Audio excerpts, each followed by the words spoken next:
Mungkin bukan perang ketenteraan, tapi ianya adalah perang politik, di mana kerajaan cuba merampas hak asasi Muslim. Orang-orang Muslim di sana tak minta hak istimewa or whatsoever pun. They just want to be left alone. Kalau ada terrorist attack, jangan salahkan Muslim, salahkan individu tersebut. That's the only peace we're talking about in France. Assalamualaikum warahmatullahi wabarakatuh. Selamat datang ke channel aku. Terima kasih bagi mereka yang klik ke video ini. Bagi mereka yang dah subscribe, aku mengucapkan ribuan terima kasih.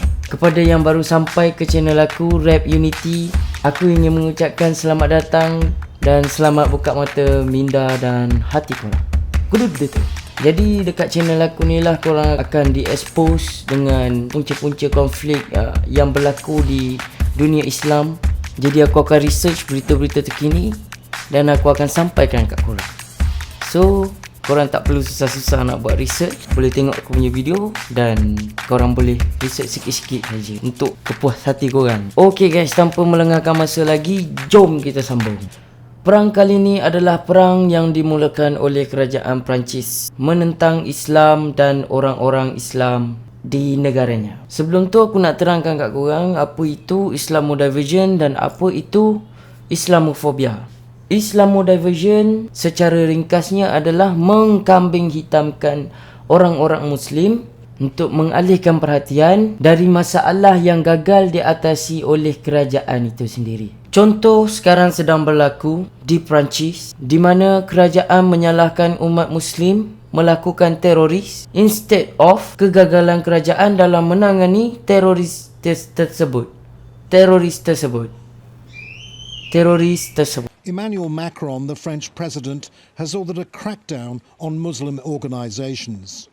Dès demain au Conseil des ministres, as of tomorrow at the Cabinet meeting, we will dissolve the Sheikh Yassin collective directly implicated in the attack.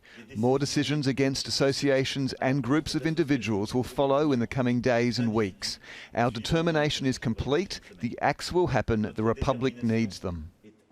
Ini secara tak langsung membangkitkan isu Islamofobia di kalangan rakyat Perancis. Islamofobia adalah ketakutan, kebencian dan prejudis terhadap Islam dan juga orang-orang Islam. Juga sekarang sedang berlaku di mana korang tahu Emmanuel Macron mendukung karikatur yang dipaparkan oleh Charlie Hebdo, iaitu kartun bogil Nabi Muhammad sallallahu alaihi wasallam secara terang-terangan. Défendrons la liberté que vous enseignez si bien et nous porterons haut la laïcité. Nous ne renoncerons pas aux caricatures, aux dessins, même si d'autres reculent. Inilah langkah-langkah yang dicatur oleh Emmanuel Macron ke arah menormalkan sesuatu yang tak patut jadi normal. Dunia sekarang sangat-sangat kritikal. Cerita bermula bila budak refugee yang asal daripada Chechnya, Rusia, yang mendapat asylum atau perlindungan daripada kerajaan Perancis itu bertindak menyembelih kepala gurunya yang memaparkan kartun bogil Nabi Muhammad sallallahu alaihi wasallam di dalam kelas. Heboh satu dunia. Kes ni sendiri mencetuskan perpecahan di kalangan rakyat Perancis itu sendiri dan membuka ruang buat kerajaan untuk mengambil kesempatan terhadap perpecahan ini, dan sekarang rakyat dicenderungkan ke arah memerangi Islamist separatism in a way most rhetoric way. Sangat-sangat cara yang sangat memujuk. Emmanuel Macron said there was no place in French society for divisions along religious lines. The biggest threat to France's values and secular law, he said, was radical Islam. Ce à quoi nous devons nous attaquer, What we must fight is Islamist separatism. It's a conscious, theoretical, socio-political project. It's repeatedly at odds with the values of the Republic and often leads to the creation of a counter-society. par des écarts répétés. Inilah cara dia memujuk rakyat dia, membuatkan nampaknya Islam ni seolah-olah resis. Islamist separatism. Secara tak langsung banyak term-term dan ism-ism baru yang dihubung kaitkan dengan Islam yang diperkenalkan kepada umum, seperti Islamist extremism, Islamist separatism, Islamist terrorism, anti-Semitism. Bila kita menentang dia menggambarkan bahawa kita ni seolah-olah kelompok yang kolot. Itulah permainan mereka.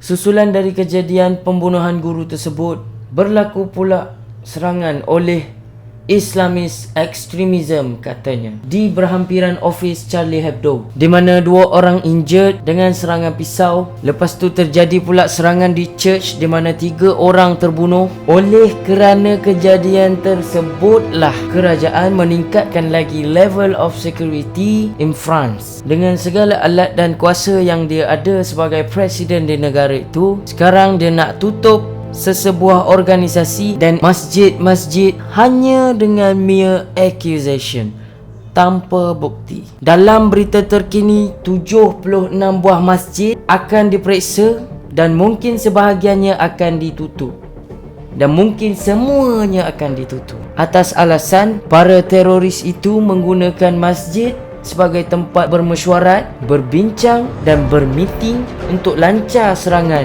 From the moment someone relays a video, you should chase him, not the mosque, not a whole community. Sedangkan mereka tahu bahawa segala perancangan dan perbincangan itu tidak dilakukan di dalam masjid. Mereka tahu, mereka pasang CCTV kawalan ketat dalam masjid. Diorang ada mass surveillance, diorang ada eye of God, dan bahkan ketua organisasi itu sendiri pun report direct kepada kerajaan itu sendiri setiap aktiviti yang berlaku. Jadi kerajaan tahu yang mereka cakap Islam radicalization itu sebenarnya tidak berlaku di dalam masjid. Ianya berlaku di luar masjid. Ia berlaku di internet, ia berlaku di jail dan perhimpunan masyarakat yang tidak sehaluan dengan Islam, yang tidak mengikut Islam. On the former Nazi, of times now 70% of the people are recruited online. Bang bang. So apa yang aku nak sampaikan adalah korang kena jelas dengan agenda-agenda memerangi Islam ni. Mereka dah berzaman main konspirasi. Bahkan Turki Uthmaniyah dulu pun jatuh disebabkan konspirasi-konspirasi yang dimainkan oleh musuh-musuh Islam ini. Konspirasi itu wujud. Ramai orang yang berhati busuk yang dalam dunia ni, yang kita tak pernah terfikir pun, yang sebenarnya mereka memikirkan kita. Mereka merancang untuk memusnahkan kita. Mereka merancang untuk menyesatkan kita. Jadi kita sambung. NGO telah ditutup dan dibubarkan. Salah satu dari sebuah organisasi yang ditutup adalah CCIF kerana dituduh terlibat memberi sokongan terhadap kempen against seorang guru yang dibunuh oleh muridnya di Conflans-Sainte Honorine. Okay guys, kenapa Macron attack CCIF? Penting aku nak relatekan dengan kita yang dekat Malaysia. CCIF ni merupakan organisasi yang membela mangsa-mangsa Islamofobia di Perancis. Kalau kat Malaysia ni lebih kurang macam PPIM lah. CCIF dah beberapa kali dalam cubaan dibubarkan dalam tempoh 10 tahun lepas, tetapi gagal berkali-kali. Bahkan CCIF membuatkan orang yang nak menutup CCIF itu meminta maaf terhadap tuduhan-tuduhan yang mereka buat, yang mereka lemparkan terhadap CCIF sebelum ini. Mereka tak berjaya, gagal berkali-kali. Dan sekarang akhirnya mereka berjaya bubarkan CCIF sewenang-wenang-wenangnya. Which means an arbitrary decision was taken in the ministry at the Elysee Palace to shut down specific NGOs. If you think you have a case against them, take it to court. Sekarang tak ada lagi frontliners bagi umat Muslim di Perancis. Tak ramai lagi yang masih kuat, yang mampu bertahan di barisan hadapan. NGO dibubar. Okey, macam aku cakap tadi, segala isu yang terjadi membuatkan rakyat terpecah. Kerajaan memaksa rakyat memilih sama ada untuk memerangi terorisme ataupun memerangi rasisme, yang mana kedua-dua ni pun sama akan lead kepada Islamofobia. Itulah agenda dan permainan Macron di Perancis. Kerajaan Perancis tak ada bezanya dengan kerajaan Mohammed bin Salman di Saudi Arabia, bin Ali di Tunisia dan Hosni Mubarak di Egypt, Mesir. Diorang tutup NGO tanpa perlu menghadap ke mahkamah. Petik terus jalan. Keputusan diambil sewenang-wenangnya. Dekat Perancis ada white supremacy yang pernah plan untuk lancar serangan teroris terhadap Muslim di sana, tetapi tak pula ditutup. Tahun lepas terbongkar kes skandal pedofilia di Catholic Church di Perancis, yang mana sekurang-kurangnya 3,000 anak kecil menjadi mangsa fantasi father. I apologize with all my heart that I didn't recognize the perpetrators' strategies back then, and that I wasn't able to draw the right conclusions to protect the children. Bishops are at the service of people. They're not above the law, and if they do wrong, they must also be reported. After repeated questioning, she said very clearly that he had given her a kiss on the cheek, and that during previous visits he had given her hugs, which she didn't like.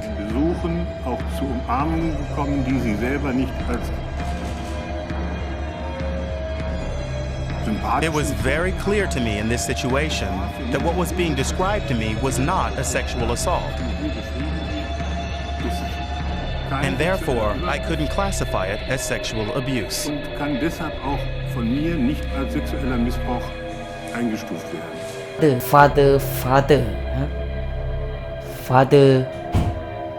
Fuck. Kerajaan tak ada pula buat apa-apa bila orang Yahudi guna synagogue untuk rekrut French Jews, yakni Yahudi di Perancis, untuk jadi askar perang Israel ketika menjajah Palestin. Pun kerajaan tak ada buat apa-apa. Tak ada pula se-ekstrim ini. Bila masa tu riot, orang Muslim kepung Jews terperangkap di dalam synagogue, orang Muslim pula yang dikatakan antisemitism. Macam tu pula. Kerajaan tak ada pula nak salahkan Jews. Synagogue di Perancis orang digunakan untuk rekrut militeri. Korang boleh fikir, pada 18 November Macron keluarkan ultimatum, yakni peringatan keras. Macron bagi 15 hari kepada Muslim leader dalam CFCM untuk bekerjasama dengan Interior Minister, termasuk ban gerakan politik dari kumpulan Muslim di negara tersebut. And some of the leaders of France's 6 million strong Muslim community have denounced the call for boycotts.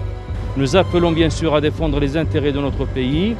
Et face aux appels au boycott contre les produits français, nous appelons les musulmans de France à être très vigilants et à dénoncer ce type d'appel qui tente de diviser notre société et de séparer les citoyens de confession musulmane de leurs concitoyens. Jadi tak lama daripada ultimatum tu, CFCM pun bersetuju untuk membuat Majlis Imam Negara, di mana majlis ini akan report pada kerajaan setiap imam-imam yang akan mendapat pentauliahan daripada kerajaan Perancis, yang mana pentauliahan itu boleh ditarik bila-bila masa. When it comes to labeling imams, labeled by what standards? Based on what? Comment peut-on encourager la formation des imams en Europe? Comment peut-on s'assurer, garantir, dans le respect évidemment pour la liberté de conscience, pour la liberté de religion qui est un point extrêmement important en Europe, comment peut-on garantir que ces valeurs fondamentales, il n'y ait pas d'accommodement possible, qu'elles soient fermement garanties, fermement protégées. Okey, apa yang Emmanuel Macron buat sekarang ni ibaratnya macam ni lah guys. Oi, mai sini. Kau, Budin, mai sini. Lepas ni aku yang ajar korang Islam yang macam mana korang praktis. Selain tu korang sesat. Okey?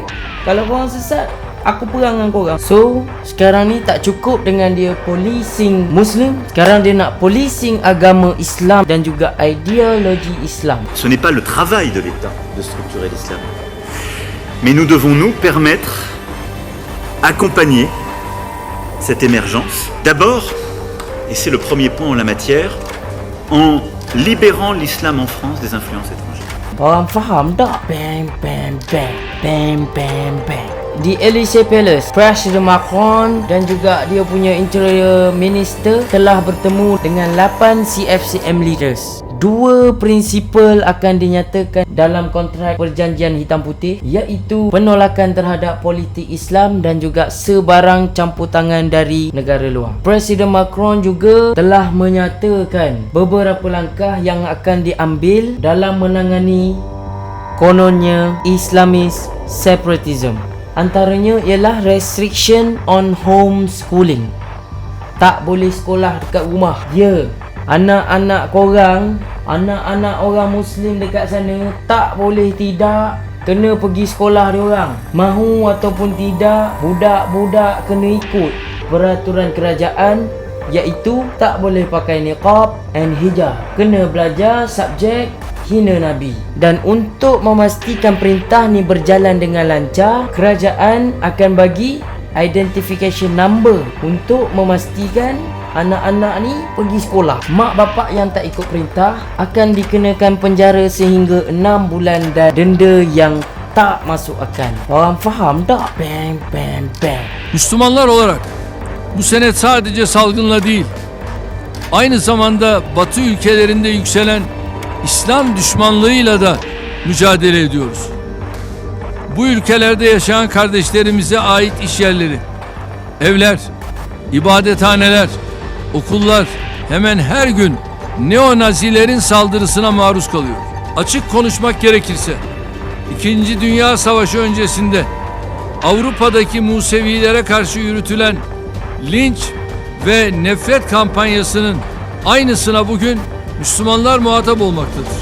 Bu nefret furyasında sadece Müslümanlar değil, etnik kimliği, dış görünüşü, kökeni, dili, dini farklı olan diğer kesimler de nasibini almaktadır. Hiçbirimizin bu vahim tablo karşısında sessiz kalma lüksü yoktur.